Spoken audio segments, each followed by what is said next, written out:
The Galactic Concord Assembly was built to look permanent.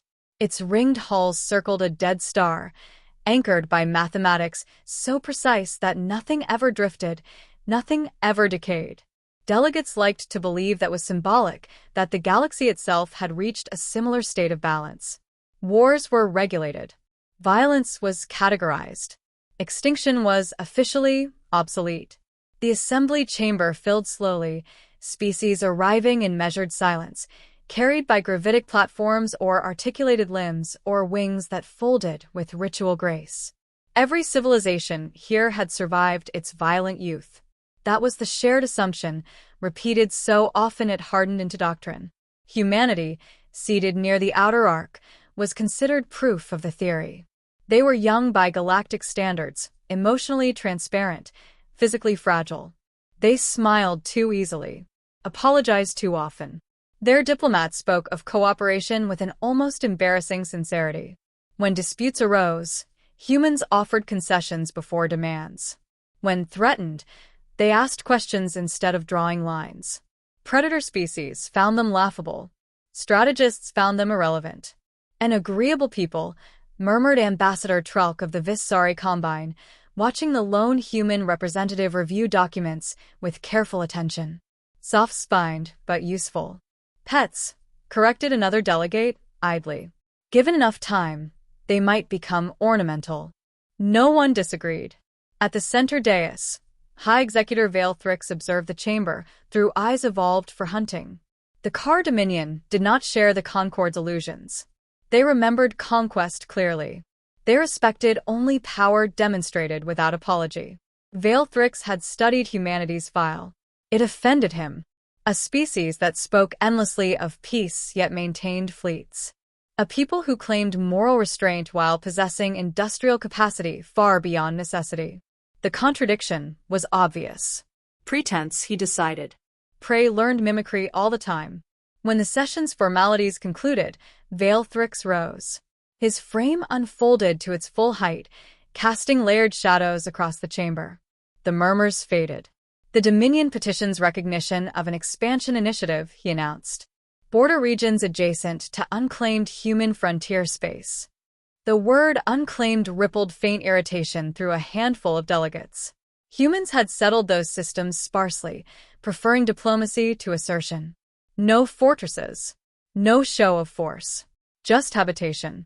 Ambassador Rook, Elias Rook, lifted his gaze. Executor, he said, voice level. Those systems are under Concord Charter. Vale Thrix regarded him the way one assessed a harmless animal that had wandered too close. Charter implies enforcement, he replied. Your species enforces nothing. A pause followed. The Concord favored pauses. They were thought to cool tempers. Elias nodded once. Humanity enforces differently. That drew a few amused clicks and chimes. Vale Thrix dismissed the statement with a gesture. The Dominion will proceed with a limited cleansing action, he said. Non-genocidal. Efficient. Your population density does not justify concern. Elias opened his mouth, then closed it. He seemed to weigh words carefully, as if selecting tools unsuited for the task. I must formally object, he said at last. Objection noted, Vale Thrix replied. And disregarded. The Concord allowed it. The Dominion's reputation carried weight. Expansion was not forbidden. Only excess. This would be brief. Surgical. Another lesson written into the quiet margins of galactic history. As the session adjourned, Elias remained seated, hands folded, eyes unfocused. A Visari delegate leaned toward him. You should evacuate your colonies, it advised, not unkindly. Compliance may reduce losses. Elias looked up. For a moment, something old flickered behind his expression, an echo quickly buried. Thank you, he said. We will consider our options. The car fleets departed within the hour. 600 vessels translated into human frontier space with flawless precision. Orbital platforms fell in sequence. Cities vanished beneath clean lines of orbital fire. No warning broadcasts were issued. The Dominion saw no need. They waited for the response. There was none. No surrender codes. No desperate appeals. No retaliatory strikes. Human channels remained active only long enough to confirm evacuations already completed. Then silence. Car commanders reported success. Vailthrix acknowledged with satisfaction. The operation would conclude within days. Territory would be absorbed. The Concorde would adjust its maps. Then the report stopped. One task group missed a scheduled check-in. Then another. A carrier wing failed to respond to recall orders. Long-range sensors detected nothing, no debris, no energy spikes, no distortion of space-time. Ships simply ceased to exist within the record. Vailthrix frowned. Interference. None detected, his analysts replied. All systems nominal prior to loss. Hours passed. Entire fleets vanished between timestamps. The Concorde noticed. Analysts convened emergency subcommittees. Hypotheses proliferated, malfunctions, exotic phenomena, pirate activity of unprecedented scale. Humanity was not mentioned. Why would it be? Elias Rook was summoned anyway. He arrived alone, without entourage or ceremony, carrying nothing but a slim data case. As he entered the chamber, the whispers resumed, curiosity this time, tinged with confusion. Vailthrix watched him approach, irritation sharpening into something less comfortable. The human did not look victorious. He did not look afraid. He looked tired. Ambassador, Vailthrix said, explain your silence. Elias inclined his head. We were ensuring civilian safety. And the fleets, the executor pressed. Where are my ships? Elias met his gaze fully now. There was no triumph there, only restraint, held deliberately. That, he said, is why I am here. The chamber grew quiet, not by protocol but instinct. The Concorde's inquiry began without ceremony, because ceremony implied control, and control was already slipping. Data streams scrolled across the chamber's central display, fleet registries, navigational logs, command pings, each one ending the same way. A timestamp, a clean break, absence where mass and power had been seconds before. This is statistically impossible, said Archivist Keln, its voice fracturing into analytic subtones. Simultaneous failure across independent systems violates. Stop, Vailthrix snapped. I did not request philosophy. He stood rigid at the center dais, claws flexing against polished alloy. 600 warships did not vanish. Fleets were lost to ambush, attrition, betrayal. Loss had shape. This had none. Elias Rook waited where he had been instructed, hands visible, posture neutral. He had declined refreshment. He had declined security accompaniment. That alone unsettled several delegates more than the data did. You will explain, Vailthrix said, turning on him, why my forces ceased to exist inside your territory. Elias answered evenly. Your forces ceased to function. A murmur swept the chamber. That is a semantic distinction, the executor replied. It is a critical one, Elias said. Existence implies destruction. What occurred was removal of capacity. Vailthrix's eyes narrowed. You claim my fleets remain intact. I claim, Elias said, that no human weapon fired upon them.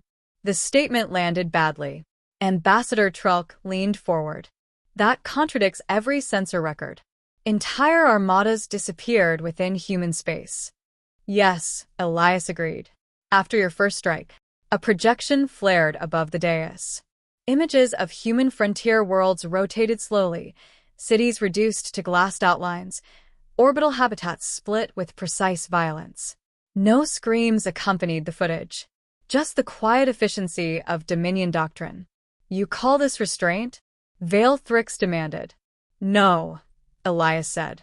We call it provocation. Silence stretched, taut and fragile. Your colonies did not resist, said a delegate from the Hesh Continuum. No counteroffensive was recorded.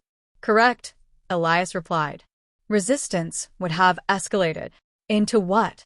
Vailthrix asked. Elias hesitated, not from uncertainty, but selection. Into something we try very hard not to use. The executor let out a harsh sound. You expect us to believe a species incapable of defending its borders somehow neutralized a Dominion war fleet without combat. I expect you, Elias said, to review the sequence. He gestured. The display shifted. Timelines unfolded, layered and synchronized. Dominion vessels maintained formation, communications intact, weapons armed. Then nothing dramatic. No explosions. No spikes. One by one, status indicators dimmed, not simultaneously, but predictably, cascading along command hierarchies. What am I looking at? Vale Thrix asked. The moment your fleets lost the ability to act, Elias said. You sabotaged them. We anticipated you. Vale Thrix laughed, sharp and incredulous. You had no warning. We had probability, Elias replied. Your doctrine is consistent. Expansion follows assessment. Assessment follows contempt. Several delegates stiffened. You are accusing the Dominion of predictability, Vale Thrix said. I am explaining how we prepare, Elias answered. The archivist interjected, reluctantly. Human ambassador. These failures include neural command collapse, logistics desynchronization, and autonomous system paralysis. Such effects require access established decades in advance. Yes, Elias said. You seeded our fleets. Vale Thrix roared. No, Elias replied calmly. We seeded ourselves. Confusion rippled outward. Elias continued, voice measured. Human infrastructure is not passive. Every treaty port, every shared dock, every cooperative exchange includes redundancies we hope never to activate. Not weapons. Safeguards. Against what? Trulk asked. Against ourselves, Elias said. The executor took a step forward. You expect mercy for deception? I expect understanding, Elias replied. We do not win wars by outgunning opponents. We remove the conditions that make war possible. Vale Thrix bared his teeth. You speak as if this were philosophy. It is policy, Elias said. Written after we learned what happens when we fight without limits. The chamber pulsed with uneasy light as delegates exchanged private signals. The implication pressed inward. Humanity had not reacted in anger. It had executed a plan. Where are my ships? Vale Thrix demanded again, quieter now. Drifting, Elias said. Powered down. Command isolated. Crews alive. A beat passed. You could return them, the executor said. Yes. You will, Vale Thrix said, voice iron hard. Elias shook his head. Not yet. The refusal carried no malice. That frightened them. What do you want? Asked the Hesh delegate. Elias considered the question. Distance. Recognition. An end to the assumption that restraint equals incapacity. Vale Thrix stared at him, struggling to reconcile the human's composure with the reality of the loss. You allowed the attack, he said slowly. You sacrificed worlds. We evacuated, Elias corrected. We absorbed damage rather than accelerate response. That choice cost us lives. It also prevented something worse. What could be worse than annihilation? Someone whispered. Elias met their gaze. Annihilation without restraint. The words settled heavily. Outside the chamber, Concord alert levels adjusted again, higher this time.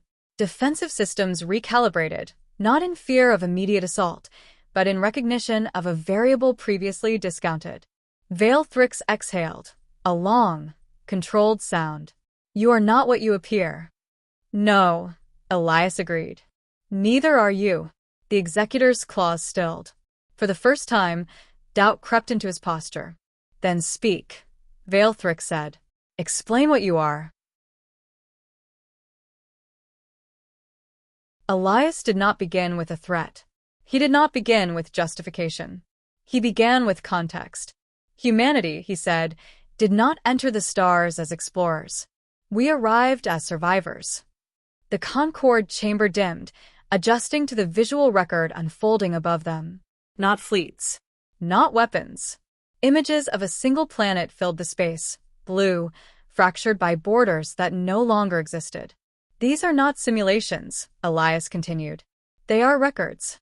The first images showed smoke-choked cities, oceans scarred by oil and fire, crowds fleeing under artificial suns.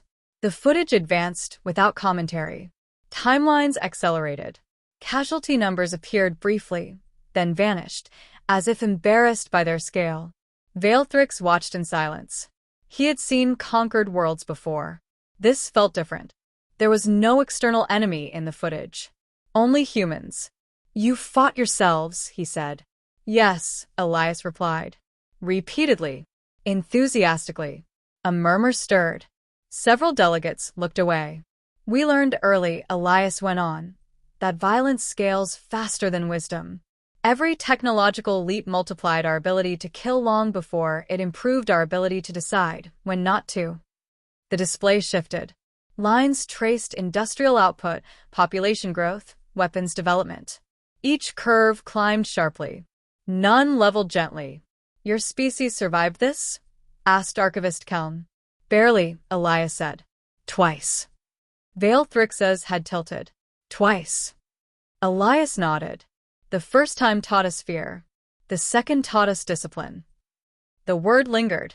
"These wars," Elias continued, "were not won by fury. They were ended by logistics, by planning, by anticipation. Rage burns quickly. Strategy endures." The images changed again, maps dissolving as supply lines vanished, command structures collapsing without a single decisive battle. The pattern mirrored the Dominion's losses with uncomfortable precision. Veilthrix's claws tightened. "You are saying your species perfected war?" "No," Elias corrected. "We perfected stopping it." A delegate from the Erewhon Collective spoke, voice tight. "You describe atrocities without remorse." "I describe them with memory," Elias replied. "Remorse came later, after the counting." The display went dark. "When we reached the stars," Elias said, "we carried those lessons with us. Not as doctrine we celebrate, but as a warning we obey." Veilthrix stepped closer. "Then why maintain fleets at all?" "Because history does not vanish," Elias said. "It waits." The executor's eyes narrowed. "And when it waits too long? Then someone mistakes patience for frailty," Elias answered. Silence followed, heavier than before. "You allowed us to strike first," Veilthrix said slowly. "Why?" "Because deterrence fails without credibility," Elias said. "And credibility requires restraint to be tested." Several delegates recoiled at that. "You gambled lives," said Trulk. Elias met the accusation without deflection. "We chose fewer deaths over more." Veilthrix barked a harsh laugh. "You speak as if this were mercy." "It is," Elias said. "Measured." The executor circled him, predatory instincts warring with calculation. "Explain how 600 warships fell without a fight." Elias exhaled. "We do not fight forces. We dissolve conditions." A new projection appeared, schematics abstracted beyond immediate comprehension.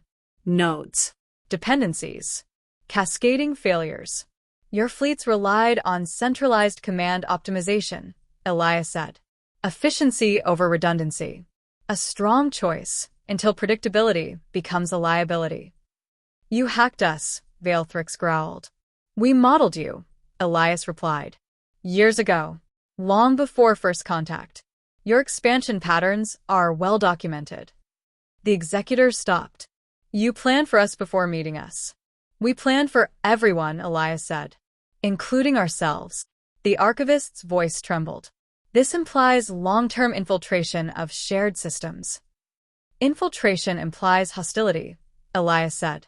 "We embedded failsafes within our own exports. Tools designed to prevent escalation. You integrated them." A realization rippled outward. "You weaponized trust," Trulk said quietly.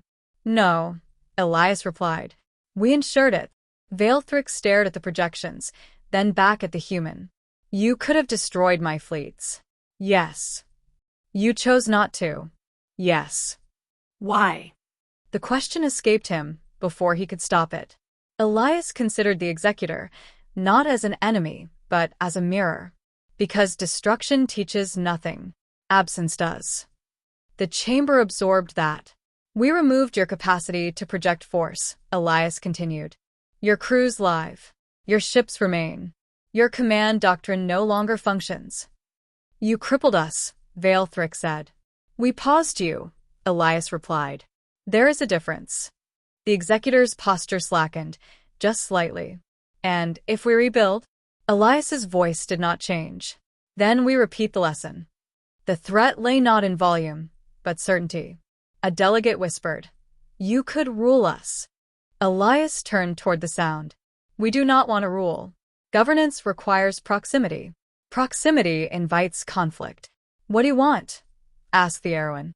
To be underestimated, Elias said. Quietly. Safely. Veilthrix's gaze sharpened. You expect the Dominion to accept humiliation. I expect the Dominion to accept survival, Elias replied. The executor said nothing for a long moment. When he spoke, the arrogance was gone. Your species wears courtesy like armor. Elias nodded.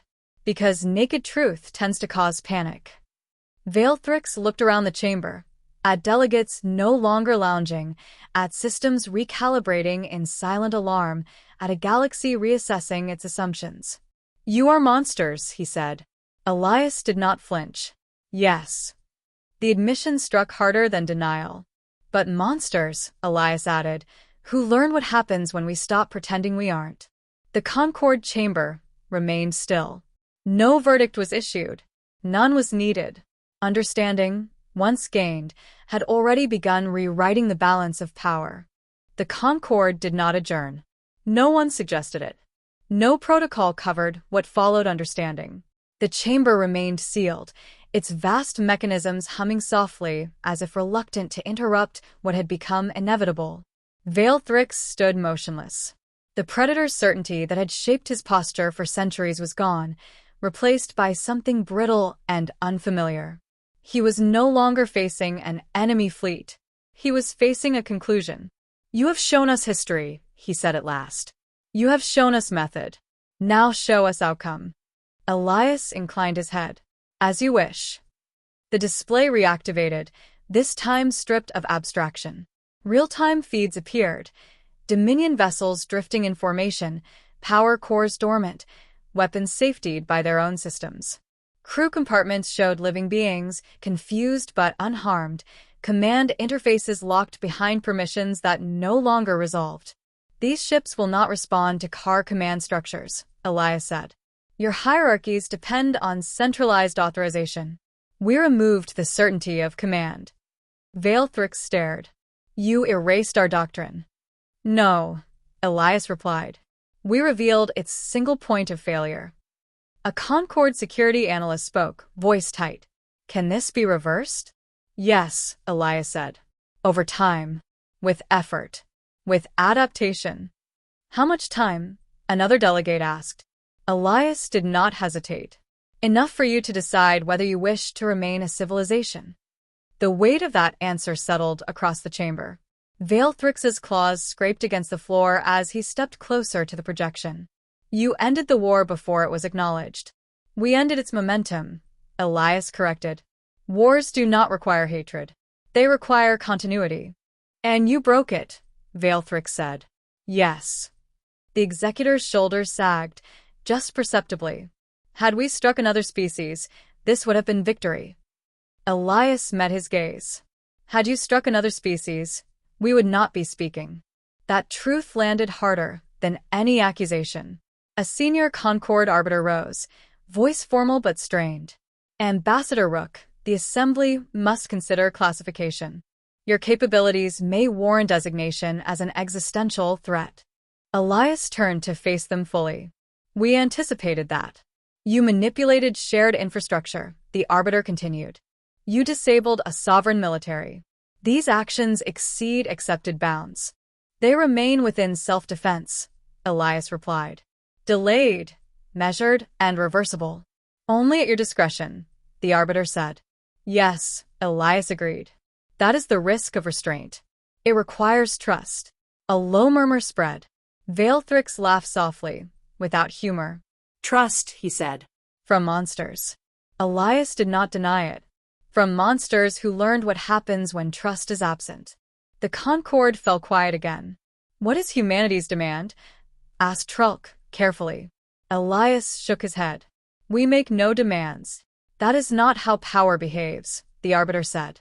"Power that demands reveals insecurity," Elias replied. "We prefer distance." Vale Thrix lifted his head. "You will withdraw?" "We already have," Elias said. "Our fleets remain where they were. Our borders unchanged. Your ships will be released when this session concludes." The executor's eyes widened. "You would return them?" "Yes." "Why?" The word carried disbelief. "Because punishment breeds resolve," Elias said. "Memory breeds caution." The Arbiter exchanged signals with other delegates. "And if the Dominion retaliates?" Elias's expression remained calm. "Then we will not meet again." That was all he said. No elaboration followed. None was required. Vale Thrix closed his eyes, a gesture rare among his kind. When he opened them, the fire that had defined him was dimmed, but not extinguished. "You could have erased us," he said. "Yes." "You chose not to." "Yes." "Then understand this," Vale Thrix said, voice low. "The Dominion will remember this day." Elias nodded. "So will we." The Concorde Arbiter raised a limb. By consensus, they announced slowly, humanity will not be designated hostile. However, revised protocols will be enacted. Expanded observation. Restricted access.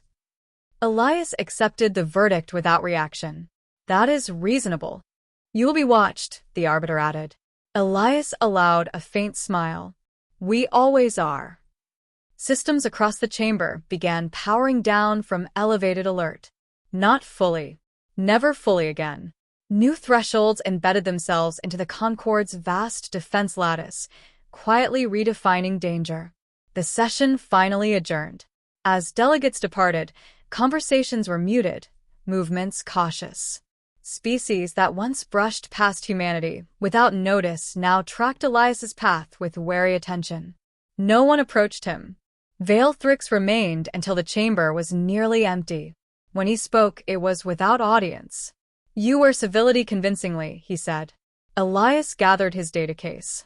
"It is not a costume." "No," Vale Thrix agreed. "It is a choice." Elias met his gaze one last time. "Every day." The executor watched him leave, then turned toward the stars beyond the chamber's vast aperture. Somewhere out there, his fleets drifted. Intact, silent, humbled. The galaxy would not speak of this openly. It would be filed, categorized, buried beneath layers of diplomatic language. But understanding had already spread, quiet and irreversible. Humanity would still be called gentle, just no longer harmless. And in the spaces between treaties and trade routes, in the careful way borders were now respected, the galaxy would remember what it had learned. Some monsters do not bare their teeth. They do not need to.